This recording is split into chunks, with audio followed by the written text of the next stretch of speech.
Welcome to the OSINT course. Today is our first session where we'll learn what OSINT is and how this methodology can be useful to you. Why would someone need to study this field? The fact is, having this entire toolkit will immediately put you in the top 5% of your profession, and as a result, you'll be able to earn more. In other words, with these tools, you'll become a highly advanced professional, because right now, not many people know what this is, but this knowledge will spread. And as it spreads, more and more companies will expect and demand these skills. I'm sure that we'll soon see more and more job listings mentioning OSINT knowledge as a requirement for many positions. I think even now many companies require it. Well, not many, but some do. So I suggest we do an interesting experiment together.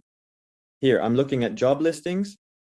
First, Ukraine OSINT. OSINT. This company is called OSINT. There's only one job opening so far in Ukraine that requires OSINT knowledge. In Russia, there's one vacancy with an interesting title, by the way, Junior Investigative Analyst. And here, OSINT knowledge is required. Let's try looking at the United States. Notice that 1,740 job openings require OSINT knowledge. Project Manager, Intelligence Advisor, Data Advisor, Director of Business Intelligence, Intelligence Engineer, and many other positions. Now let's finally try looking at the whole world. As of today, 2,087 job postings mention a technique like OSINT. That's today. This means firstly that it will reach Ukraine, Russia, Belarus, Kazakhstan, and many other countries. That's one. Two, it means that the trend will grow. Because what you'll learn and hear today, you'll understand how important this is. Probably for almost any position, for any profession. We can do another interesting experiment. We've looked at one side of the situation. Let's look at the other side. What about the people? Who knows about OSINT? In the world, 30,000 people are familiar with it. That is, they've mentioned this technology in their profiles. Let's look at Ukraine. 97 people. Not bad, by the way. 107 people know this technology. Now let's look at Russia for comparison. By the way, it's worth mentioning that there are companies that specialize in providing these services. 89. Well, there are even more in Ukraine than in Russia. So I think Russia is really waiting for growth in these specialists. By the way, let's take a look at Belarus out of curiosity, a neighboring country, as someone might be watching from Belarus. 25 people are already familiar with this technology. That's pretty cool too. So there you have it. You've seen that this is an emerging trend that will only grow. Let's move on. This course has a website. This is what it looks like.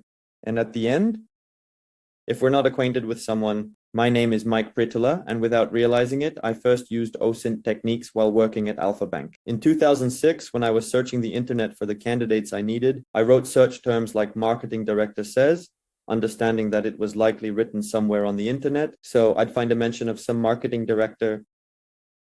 I found lists of bank employees, found phone numbers for some remote branches. In other words, I used techniques to find the information I needed.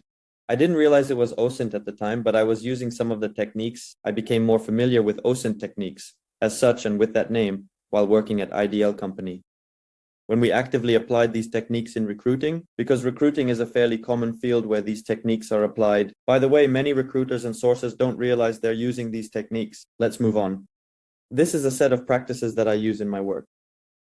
I always show them so that anyone interested can get involved. I would appreciate it if you could write about yourself too.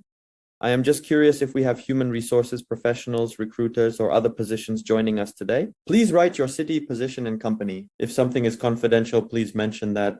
I am most interested in your position. If the company is confidential, you do not have to mention it. If the city is a secret, you can skip that too. But please at least write your position. But if you can, please do share everything, of course. I am incredibly curious about who has joined us today and what kind of people they are, what fields they are from. Representatives, if we have people who are outside the human resources field, for example, in marketing or journalism. So a human resources specialist from the production department. I see Minsk and a human resources manager. Got it. It is all Minsk, a recruiter. That is good, I understand. Who else?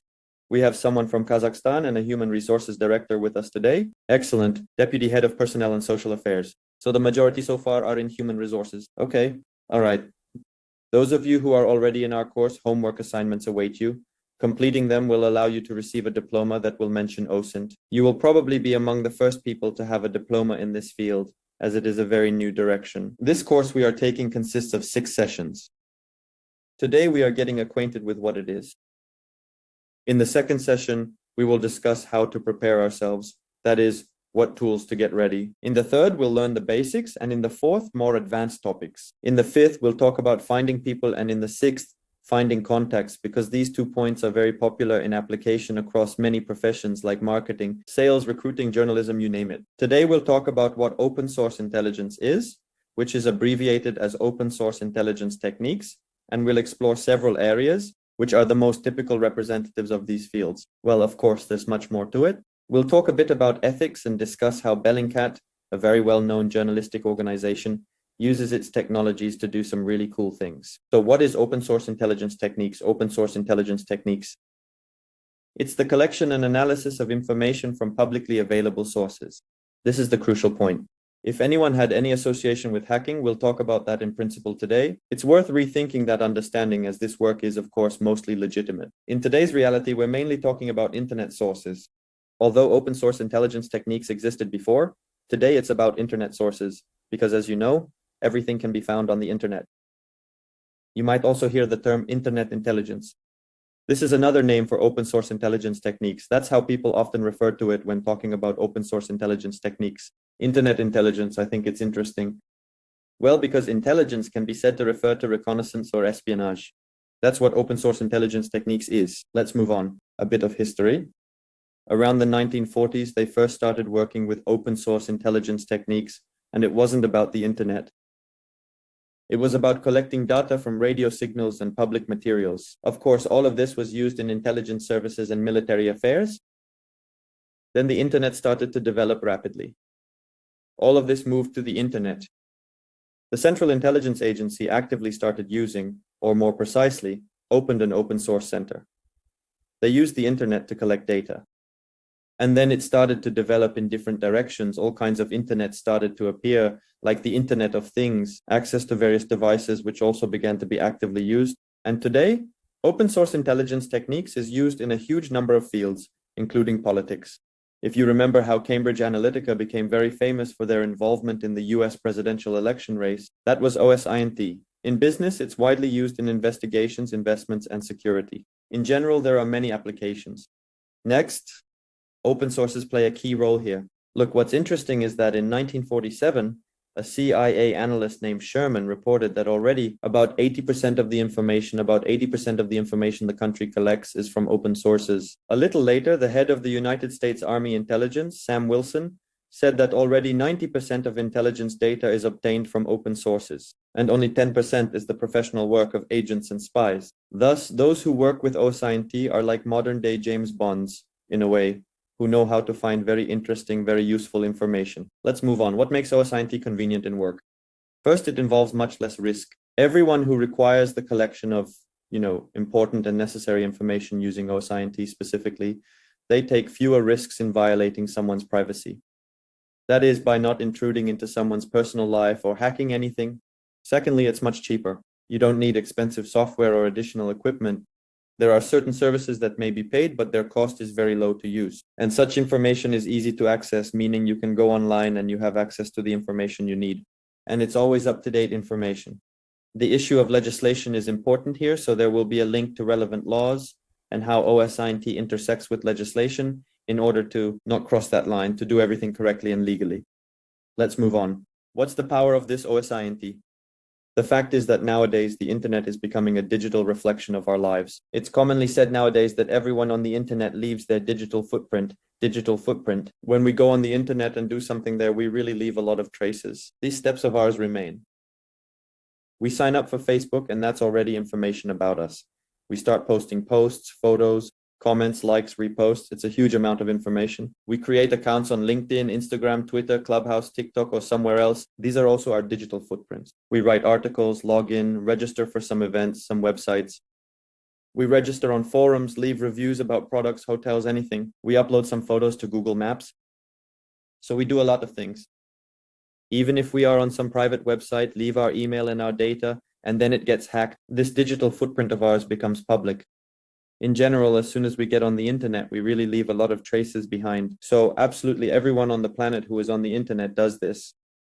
And if you put it all together individually, it might be, not very interesting and an unrelated set of information. But if you put it all together, correlate it, you get very interesting information that can be usefully utilized anywhere. For example, in recruiting, you can find a description of qualifications on one resource, contact information on a second resource.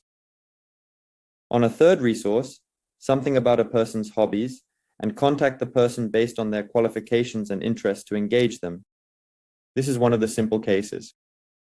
There are already millions of such sites where we spend time on the internet today. This is such a fun map of all sorts of resources that you use. Probably everyone will see some familiar logos here. There are even services that you may not know about yet, but you are there. For example, here is one that collects a lot of information about people from open sources. You may not even know that you are there. I am not even talking about some super popular services.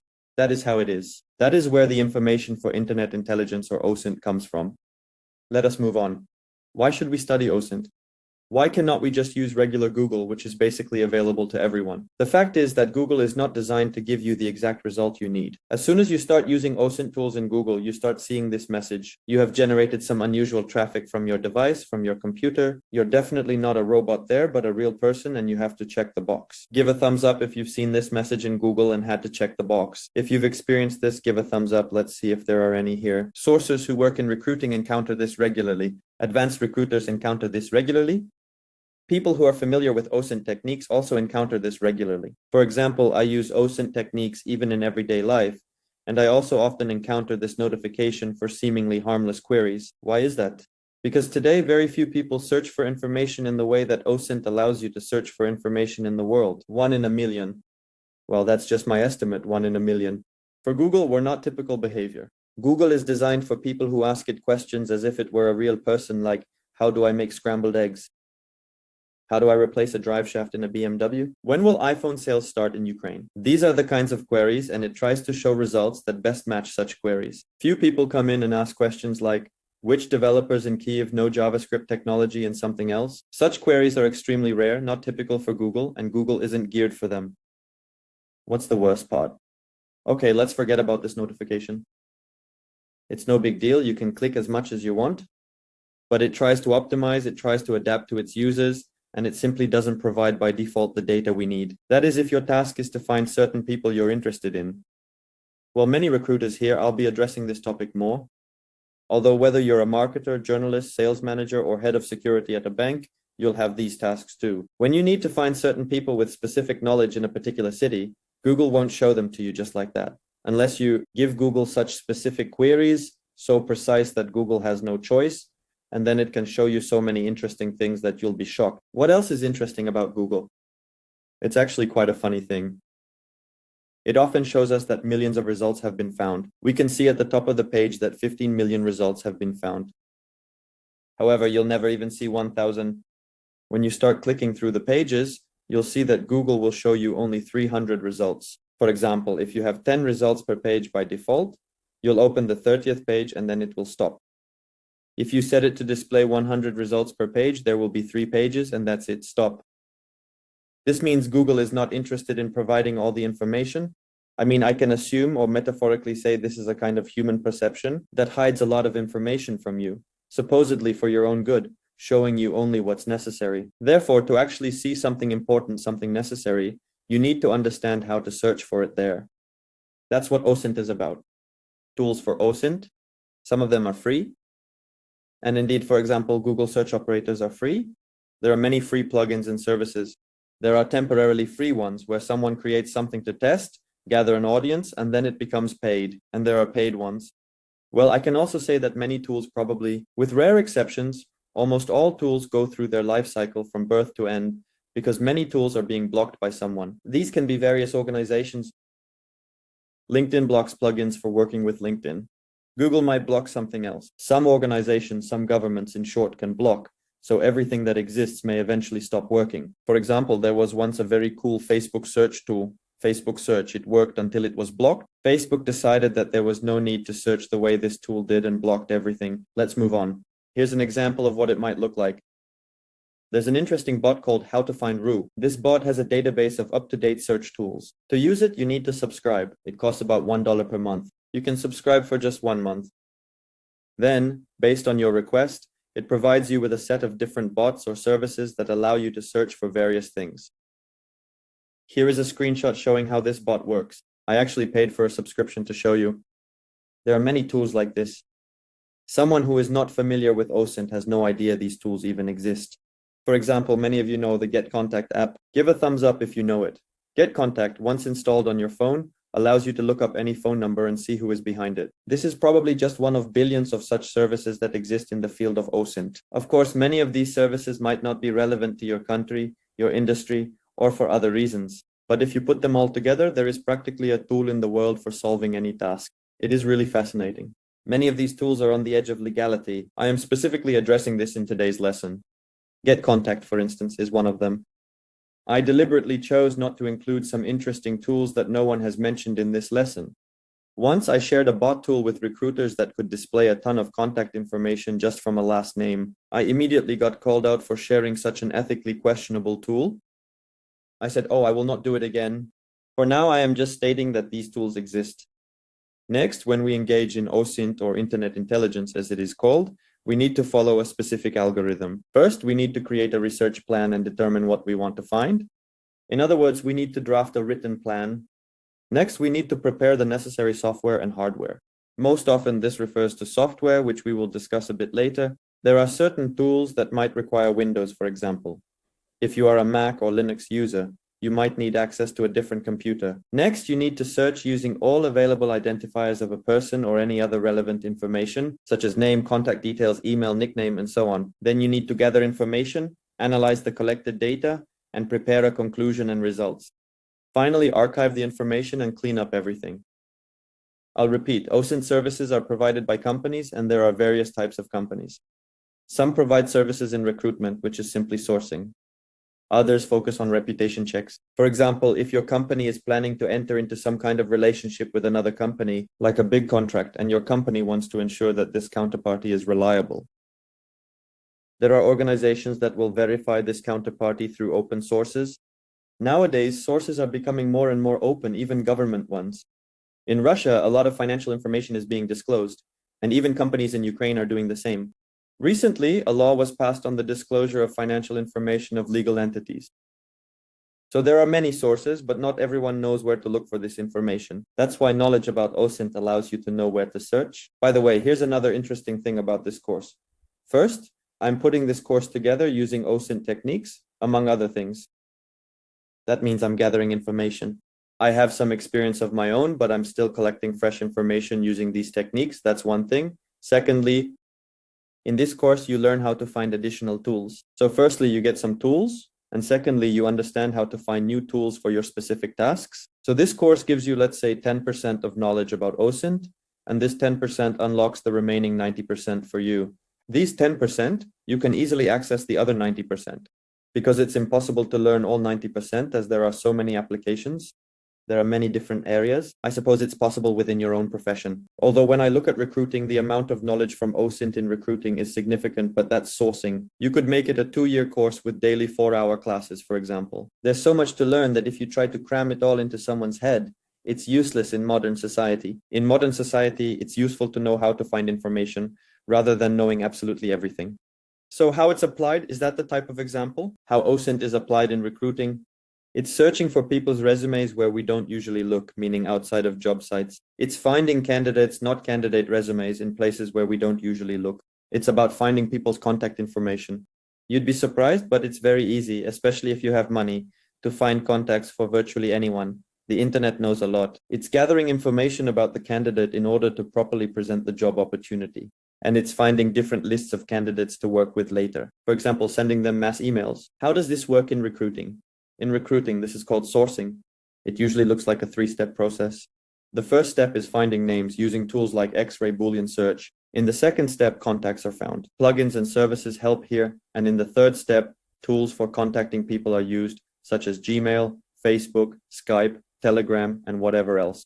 Consequently, recruiters or sources use OSINT tools to fill vacancies. Here are a few examples. Specifically, OSINT tools in recruiting. For example, you can search for those who have recently started working on LinkedIn. By making such a query called an X-ray query, we find those who have been working 1 to 6 months in their last position. Here we specify the company name. Here we specify the company name again to find only those who have explicitly mentioned the company. Here we can also specify the position. You can search for those who are looking, who have been working, for example, from 1 to 3 years instead. Next, you can search on LinkedIn for the current role without actually going to LinkedIn using a query like this. How is this better than going directly to LinkedIn? Well, for example, if you have a free LinkedIn package, you won't be able to search much there. Secondly, if you have many synonyms for the job title, say 5, you won't be able to enter them all in LinkedIn either. You can do this in Google. Here's another option, searching for those who are open to job opportunities. There are many words that people use to indicate this. This is, of course, a very long query for a standard one, so you can shorten it by using only unique phrases. So if you copy this into a search query in the search bar, you'll find all the people who are currently open to job searches. Now that's interesting.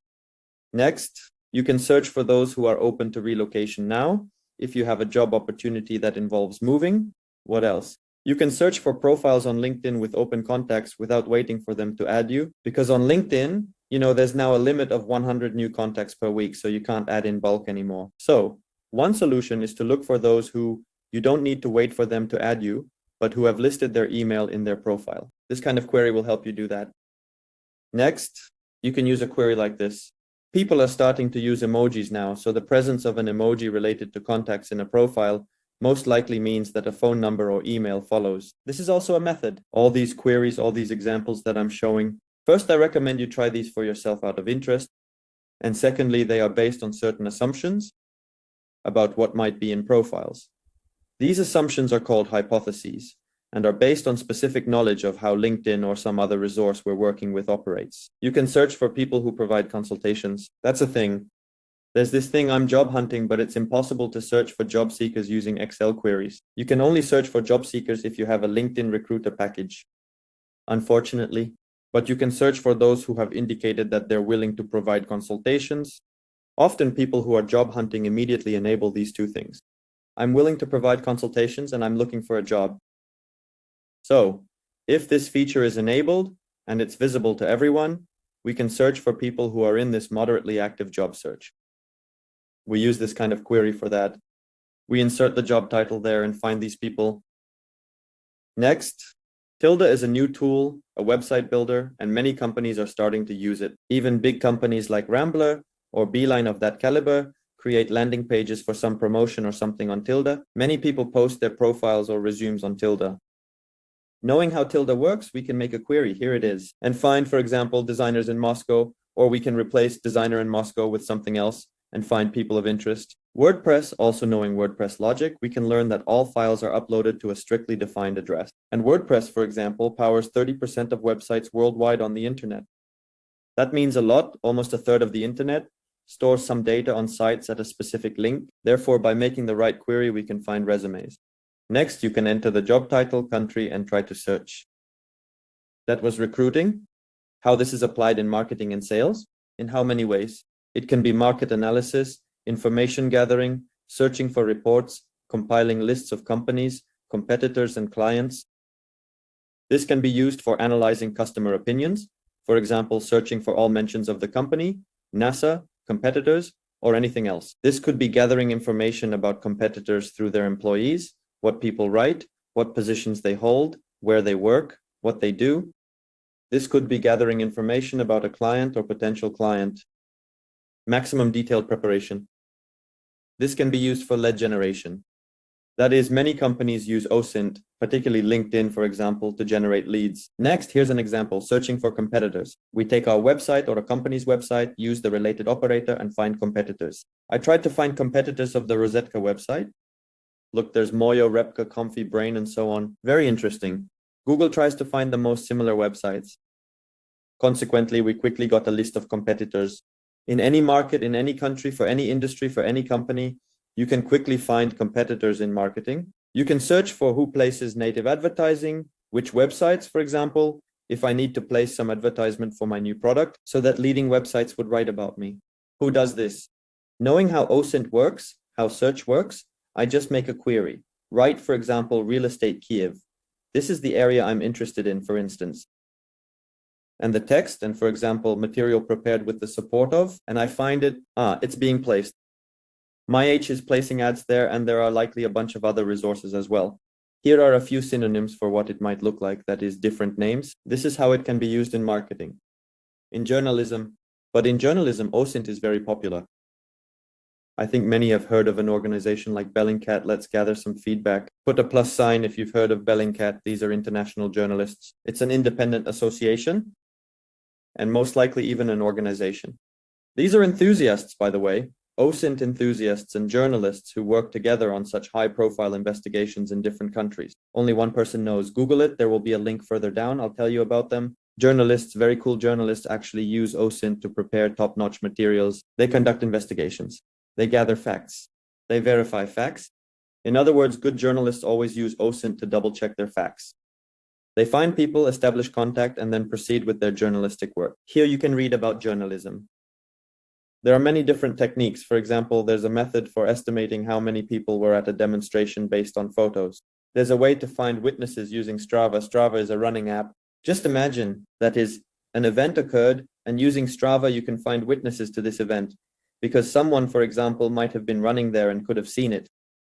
But this is really cool for investigative journalism, searching for recent videos on YouTube. For instance, an event happened and someone uploaded it to YouTube. It's important for us to quickly find who uploaded these videos in seconds so we can quickly post the materials. How to download videos. How to find a Telegram group by location. We know that something is happening in a certain location, so how do we find a Telegram group in that location to read what people are writing there? In general, there are many such groups. This is just a small drop. It's simply an example of how much there is. For journalists, there's a link with many such techniques for those who are interested. Next, here's another interesting example, the world's largest business database. There's a site where you can look up any business. You type in the name of any organization, for example, work. I'll use well-known HR websites. By the way, it's probably not different on the internet. So there are even individual entrepreneurs here. There you go. There are many sources. Here, for example, are government sources, public procurement. There's a lot here. So this is an example. This is an example of how much is available. I just don't want to do anything like searching for online investigative journalism so as not to accidentally come across some sensitive information. I'll just show that people are working with something all over the world. We can try typing in the even more famous google.com to see mentions of this organization. Well, of course, there will be 10,000 results showing where they've been mentioned. There are leaked materials here too. There's even email correspondence. They find the ones that were publicly posted. Well, it's very interesting. Such a database. Let's move on. So there are many tools for OSINT, and they're called the OSINT framework. So what is this? These are tools that can be used to solve various tasks. There's one of the most popular resources where these tools are posted. I wouldn't say there are a huge number of them. It's more like a beta database, so to speak. There's a website called OSINT framework, and on this site, there's something like a mind map showing directions of what you can search for and how to expand your search. I chose, for example, searching by username search engines. And here it says, look, there's this website. You can take a person's username and search where it appears. That's how it works.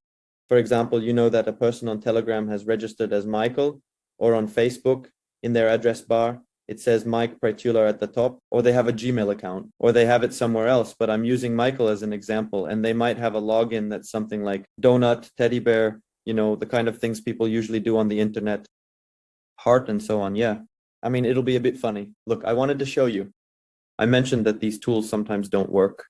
By the way, their server is down a bit right now. Although I've used it several times and it was still working when I was preparing the presentation today, but you can try this on your own. Just to show that it doesn't always work because often it's all based on people's enthusiasm. How does this site work specifically? Name checker, so we enter a person's known username and the site shows which resources this username exists on. Everything that's not green is where the username was found. And you know, it's real. I typed in Maktu and my username was found. I'm actually clicking through. These links are clickable here. I click through and see myself. This is how you can search for people. Just by username, you might have seen somewhere on a forum, on Reddit, on Quora, on Pinterest, on Behance, anywhere a person has posted something, you've recognized it and think, let's find it somewhere else. Next, ethics are important. I looked into it and there aren't really any universally accepted ethical rules. So I've formulated my own understanding of these rules. First of all, everything must be done in accordance with the law and within legal boundaries. OSINT provides so many tools that there's no need to step outside the law to achieve results. So whenever you have doubts about whether what you're doing is legal, it's better not to do it. Next, OSINT should only be used for solving problems. It's a very powerful tool. You can solve a lot of things with it, but you can also cause significant harm. I mean, if you want, you can find so much unnecessary information about a person, and if you make it public, you can cause harm. If you doubt this, or if you disagree, I recommend watching a movie called Perfect Strangers. If you've seen the movie, give it a thumbs up. I don't remember if it's available in Russian, but it was remade. It's also a very cool version. I don't remember the Russian title, but the Italian film was translated into Russian, and there's also a Russian language version. It's about how it's sometimes better not to know something than to know too much about people. Furthermore, I don't recommend disclosing data found using OSINT just for fun or to random people. You found it for yourself, used it to solve a specific task, and that's it.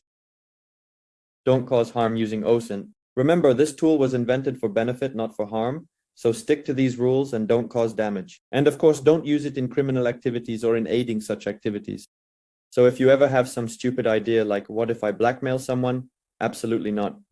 First of all, blackmail is prosecuted by law. In English, it's called blackmailing, and you can actually go to jail for it. And secondly, it's unethical. That's the ethics of it. Next, example B is an organization of journalists who have conducted many interesting global investigations. Here's their website. They have a website in English. There's also a Russian version, but it's a very stripped down version of the English one. So for those who read English, remove the word ru. Read the original from here, and those who prefer Russian can get a bit familiar with the R version. What's interesting about these guys is that they published their OSINT toolkit. They called it the OSINT landscape. Their toolkit will be available at this link. For each area, they describe what they use, what social networks they use, what kind of tools they use for finding people, for finding contacts, and so on. The links here are clickable. Next, now about OSINT levels. This course is more basic, but in some areas it might be a bit more advanced. Basic is when we use what's colloquially called Google dorking. When we use Google dorks, that's what they call it. I don't know why they came up with that term. When we use basic Google operators, not super basic ones, to find interesting information. A bit more advanced is when we start using Google Chrome plugins, special services. These are websites and even Google custom search engine to create more advanced queries. Probably somewhere between advanced and deep, you could add bookmarklets. Deep is when we use virtual machines. We set up a virtual machine, run Linux on it, and use it. There are many Linux scripts written for OSINT. I'll show you one as an example a bit later. Python is also used to create all sorts of commands. Let's say Android emulation is used to run applications, as there are a bunch of applications on Android like Get Contact. Tools like Maltego and others are used. Then we can say there's a hacker level. It's easy to break the law at that level, and I recommend you don't venture there. The only exception is if you're doing pen testing, that's penetration testing, and you clearly understand the boundaries and have a lawyer advising you. In other words, you're just testing your organization for vulnerabilities. The darknet is used there, which is the shadow internet where you can buy various databases. Hacking tools are used there, for example, for password cracking. That's bad, you shouldn't do that. They use an Internet of Things search engine where you can find open cameras and other things. Well, in general, it's very easy to cross the line of the law here. I recommend only cybersecurity professionals enter this territory. Otherwise, you could very easily end up behind bars. But now there's a field I'd single out separately: social engineering, where it's not so much about technology as it is about having a silver tongue, so to speak. Kevin Mitnick was heavily involved in this, which is why he went to prison. For those who are interested, probably for preventive purposes, to learn more about it in order to protect their company, I can't remember the name of his book right now, The Art of Deception or something like that. I've read it, it's very interesting. The idea here is that a person elicits the necessary information without hacking anything. These are the levels. I've warned you, so be careful. What does the deep level look like? This one that I've pointed out here, for example, is running Linux, if I'm not mistaken, which is running a special script. Here's the link in the description of this script. It's called Snoop. This script searches for people across 2,000 websites. So for example, this is what the command line looks like. For instance, we've written that we're looking for the nickname Chikamari, and it searches for this person or this nickname everywhere across different databases. That's roughly how it works. This is just one example. There are millions of all kinds of scripts. They're on GitHub. You can download them. By the way, Snoop specifically is available as a Windows application, so those who have Windows can try to play around with it. There are alternatives to Snoop. That was the coolest one, Sherlock, but there are others. For those interested in this topic, there's an article published here on Haber. I think that if it's published on Haber, which is a well-known internet resource after all, it's legal. That's why I'm telling you about it. Next, the main directions in OSINT include working with different search engines. Not just Google, Bing, or Yandex, but others too can provide a bit more functionality than just Google. This includes advanced work with Facebook, searching posts by dates. For example, cases like finding posts of all employees from one specific company in one location over a year. These are interesting cases. The same goes for working with Twitter, Instagram, and others were included. Working with online communities, searching for email addresses, working with nicknames, finding people, searching for phone numbers, working with online maps, probably more useful for journalists, working with images, determining where they were taken, or even analyzing the sun's position, calculating the location based on the sun's position in the picture. There's a lot to do with video as well. Website addresses, domains, finding connections, working with IP addresses, people, identifying people, and a bunch of information gathering, working with public registers, working with virtual currencies, that's a whole separate field, and dealing with information leaks. Information often leaks and you can find something there. So there you have it. These are the main areas in which OSINT activities are carried out. What else is important? OSINT isn't just about technical knowledge, it's also about a certain mindset, a certain personality type. Enthusiasm is very important here. You need to be ready to spend hours solving a problem. If something doesn't work, don't just say, oh, it didn't work for me. It means you need to keep looking for a way to make it work. It's about curiosity, the desire to constantly find something new. About flexibility.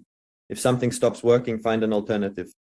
It's about constant learning because a lot of information is being shared, and about experimentation because everything that's already known, everything that exists, was invented by someone, but there's no guarantee it will work in your case. That's why you need to experiment. Try changing some components of the equation to find out what works for you. Here are a few small cases, examples, and questions that someone who knows OSINT can definitely handle easily. This is a sort of self-test for you. Here are a few questions to gauge how familiar you are with new internet search methods. Here I'm providing some additional links to read for those who've become very interested. And finally, homework for those already enrolled in the course. Today, you need to describe your objectives for OSINT search as specifically as possible. Imagine you're writing a technical specification for a company that will solve a problem for you. In other words, you need to write and describe specifically what you need and form a set of your own assumptions, considering the information you received today. Perhaps you've already come up with some ideas about which specific tools and what kind of search could help you achieve your goal in this course. That's the homework assignment. That's all for today. I hope it was interesting. I'm ready to answer questions. And if there are no questions, write down what was most valuable for you. Also, I'd like to take this opportunity to invite everyone to this course. It will be easy to understand, but not overly simplistic in terms of tools. So there will be interesting tools here. So come join us. And this particular course is not just for HR. HR professionals can certainly benefit from it, but it's for a wide audience. For recruiters, we have a modern sourcing course, which is essentially OSINT focused on one functional area, sourcing and recruiting. But this course is broad. It's suitable for absolutely anyone who wants to find everything they need on the internet, from presentations, research, and articles to anything you need to solve your tasks. Okay, if there are no questions or comments, then thank you all very much for your interest. It was nice to see you. I recommend, since you've already encountered this information, that you don't allow it to simply pass you by. Let it hook you a little and you'll start to get interested. I guarantee you that this will become more and more in demand. So you're standing, at least in Russia, Ukraine, Kazakhstan, and Belarus, at the origins of where this movement, this relevance is emerging. You have the opportunity to be among the first to figure this out and to start using it. It's always nice to be like the first iPhone users, the first computer users, the first Facebook users, Alina. It's always interesting. Later, you'll be proud that you learned about this in 2021. Wow. And I only learned about it in 2025. All right. Well, that's it. Thank you all again. Bye-bye. See you soon. Stay tuned for Academy announcements. Bye.